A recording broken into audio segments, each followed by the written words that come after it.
Hello VS जी TV देखने वालों को मैं बहुत बहुत स्वागत करती हूँ। Thank you so very much for watching my videos, for subscribing my channel and thank you so very much for your support and for your good comments. अब जो मैं वीडियो बनाने जा रही हूँ आप लोगों के सामने, ये एक रिकमेंडेबल वीडियो है एंड मैंने पहले भी बनाए हैं ये वीडियोस, तो पर मैं फिर से एक वीडियो बना रही हूँ क्योंकि शायद मिल नहीं रहे लोगों को या फिर क्या चक्कर है पता नहीं चल रहा। तो सबसे पहले बात यह है कि टॉपिक है टूरिस्ट वीज़ा कनाडा। तो जो लोगों का ये इंटरेस्ट है, क्योंकि मैंने एक चीज़ नोटिस की है कि बहुत ही ज़्यादा लोगों का ये इंटरेस्ट है, एक्चुअली बहुत ही ज़्यादा लोग जो हैं, तकरीबन 60,000 से ज़्यादा ऐसे क्वेश्चंस हैं मेरे पास जो कि लोग विज़िट वीज़े पे या फिर टूरिस्ट वीज़े पे कनाडा पे जाना चाहते हैं। एंड उनका चाहे मकसद जो भी है, पर टॉपिक टूरिस्ट वीज़ा या विज़िट वीज़ा है। तो टूरिस्ट वीज़ा वो होता है जहाँ पे आप वीज़ा लेके किसी कंट्री के टूरिस्ट प्लेसेस या साइट सीन्स को देखना चाहते हैं, तो उसके लिए आपको वो वीज़ा अप्लाई करना होता है। तो वीज़ा मिलने के चांसेस कितने ज़्यादा होते हैं, ये आपके जो है जनरल बिहेवियर और आपके जो डॉक्यूमेंट्स हैं उससे उन्हें पता चलेगा कि आप बेसिकली एक टूरिस्ट हैं या नहीं हैं। क्योंकि वो प्रूव करने के लिए आपको सबसे पहले तो ये बताना पड़ेगा कि आप कनाडा में ही क्यों ट्रैवल करना चाहते हैं। कनाडा में अगर आप ट्रैवल करना चाहते हैं तो क्या आपने पहले कोई कंट्री में ट्रैवल किया है, ये सारी जो चीज़ें हैं, ये सारी इन्फॉर्मेशन जो है आपको पहले देनी पड़ेगी। अगर आपने पहले भी बहुत सारे कंट्रीज़ में अलग अलग पीरियड्स में जाके आपने ट्रैवल किया है, तो डेफिनेटली ये ट्रैवल वीज़ा जो है आपको टूरिस्ट वीज़ा मिलेगा, क्योंकि आपकी हिस्ट्री ऐसी बनी है कि आपको घूमने फिरने का शौक़ है। एंड दूसरी ये चीज़ है कि जब आपको इंटरनेशनली घूमने फिरने का शौक़ है तो आपके पास फाइनेंसेस कैसे हैं, फाइनेंस कितने फाइनेंस हैं आपके पास, और ये फाइनेंस आपको आते कहाँ से हैं, ये चीज़ का आपको प्रूव करना पड़ेगा। कि जिसके पास बहुत ज़्यादा पैसा होता है, अपनी ज़रूरत से ज़्यादा, वही लोग अपनी कंट्री से दूसरी कंट्री में घूमने के लिए जाते हैं। एंड आप जब डेवलप्ड कंट्रीज़ में घूमने के लिए जाते हैं किसी बड़ी कंट्री में, तो इससे पहले आपको छोटे छोटे कई ट्रिप्स प्रूव करने पड़ते हैं कि हमने ये सारे कंट्रीज़ पहले घूम लिए जो आपकी डेस्टिनेशंस में थे। अब आप ये कंट्रीज़ में घूमना चाहते हैं तो आपको वीज़े की अप्रूवल की ज़रूरत है। तो अब बात, पहले तो आपका ये इंटेंशन हो गया कि आपने पहले ट्रैवल किया है, अब आप और कहीं नहीं ट्रैवल करना चाहते क्योंकि आपने बहुत कुछ देख लिया, अब आप कनाडा देखना चाहते हैं। तो जब आप कनाडा में जाते हैं तो आप जब एक बेसिकली एक टूरिस्ट हैं, तो आपकी फाइनेंसेस मतलब कि इनकम क्या है, आपको आप इनकम रेज़ कैसे करते हैं, कमाते कैसे हैं, पैसे कितने हैं, एंड कितने टाइम आप घूमने फिरने जाते हैं, एंड कितना टाइम आप काम करते हैं, कितना टैक्स भरते हैं आप अपनी कंट्री में, ये प्रूफ आपको बताने पड़ेंगे। आपके पास फिक्स्ड डिपॉजिट कितने हैं, आपके पास लिक्विड मनी कितने हैं, आपके पास इमूवेबल प्रॉपर्टी कितनी है, कि आपके पास घर बाहर अपना है, गाड़ियाँ अपनी हैं, आपके पास ज़मीन जायदाद है, आपकी फैमिली में कौन कौन है, एंड फैमिली में कौन कौन काम करता है, कौन कहाँ कहाँ पे रहता है, सारी ही आपको डिटेल बतानी पड़ेगी, ताकि आप वीज़ा ऑफिसर को ये कन्विंस कर सकें कि आप उनकी कंट्री में सिर्फ घूमने के लिए ही जा रहे हैं। रीज़न आजकल बहुत सारे रिजेक्शंस के रीज़न्स में होते हैं कि आपके फैमिली टाइज़ अच्छे नहीं हैं। तो उसका मतलब ये है कि आपके पास फाइनेंसेस अच्छे नहीं हैं, एंड आपने कोई फैमिली की बैकग्राउंड हिस्ट्री नहीं बताई कि आपके पास कोई सॉलिड रीज़न हो कि अगर आपको वीज़ा मिले और आप वो सब कुछ कनाडा का छोड़ के इंडिया में वापस आएँ।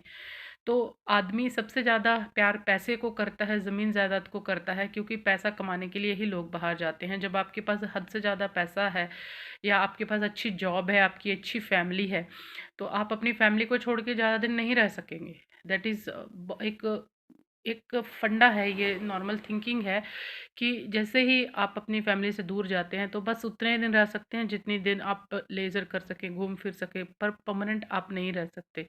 तो आपको अपनी कंट्री के फैमिली टाइज़, फाइनेंशियल स्टेटमेंट्स, कि आपके पास हद पैसा है, ज़मीन जायदाद है, फैमिली है जिसके लिए आप वापस आएँगे। एंड वहाँ पे आपका कुछ नहीं है, आपको कुछ पैसे दिखाने पड़ेंगे कि आप इतने पैसे लेके जा रहे हैं, आपका घूमना-फिरना मकसद है, आपके फ़्लाइट के टिकट के पैसे या फ़्लाइट के टिकट प्लस होटल रिज़र्वेशंस, या फिर अगर आपके रिलेटिव्स आपको बुला रहे हैं तो वो एक अलग स्टेटमेंट हो जाती है, फिर उनके डॉक्यूमेंट्स भी प्रूव करने पड़ते हैं, उनके साथ क्या रिलेशनशिप है वो प्रूव करनी पड़ती है।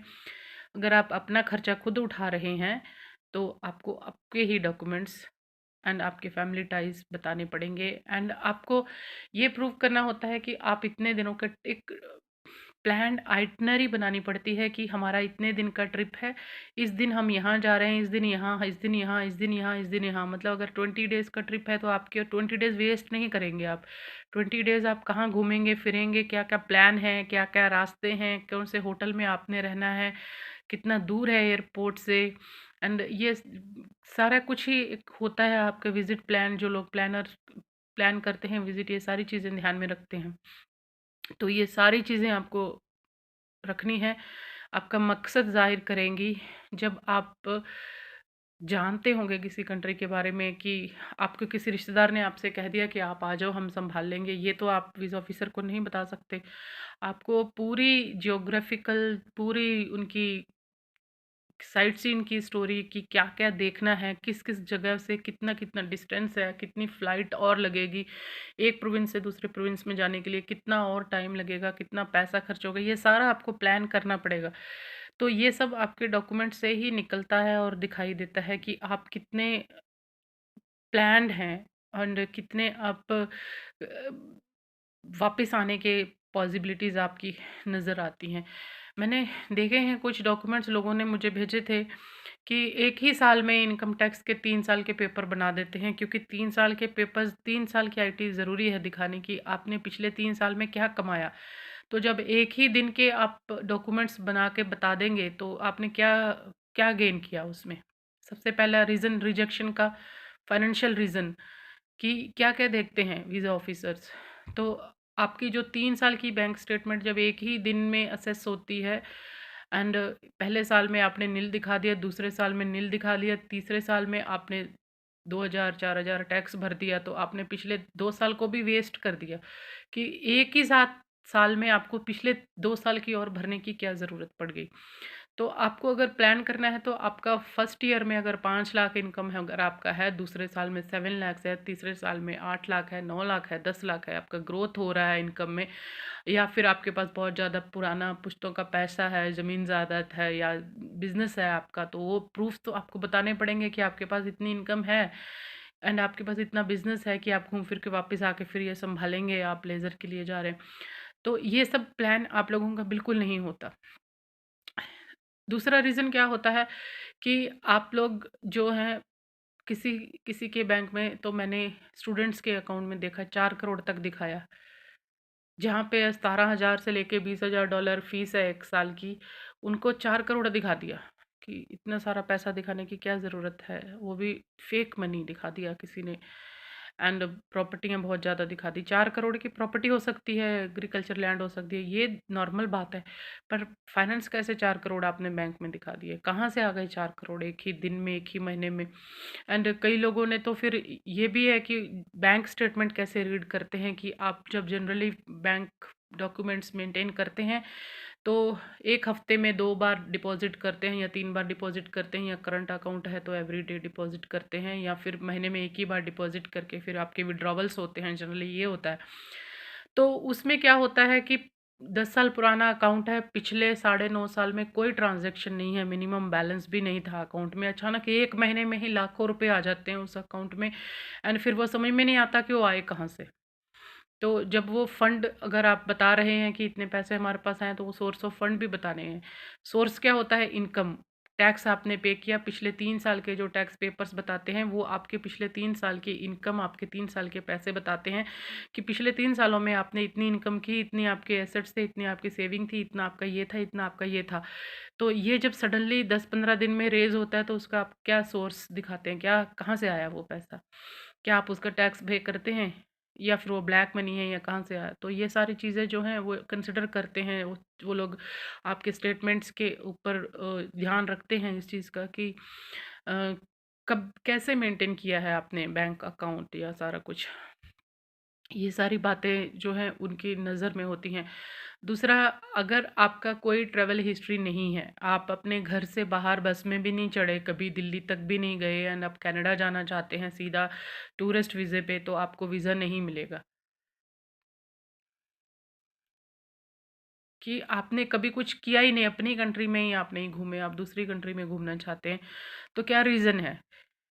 क्योंकि कनाडा के ऐसे रूल्स हैं कि आप विजिट वीज़े पे, टूरिस्ट वीज़े पे, स्टडी वीज़े पे जाके आप वहाँ पे कुछ ना कुछ कन्वर्जन कर लेते हैं या कुछ होता है एंड इलीगल इमिग्रेंट्स जो है वहाँ पे भरते जा रहे हैं। तो ये चीज़ के लिए गवर्नमेंट बहुत ही ज़्यादा स्ट्रॉन्ग एक्शन ले चुकी है कि अब ऐसा नहीं होगा, क्योंकि ये करने से जो है प्रॉब्लम हो रही है। तो इस चीज़ का ख्याल गवर्नमेंट रखती है एंड वीज़ा रेट्स इसीलिए बहुत कम हैं।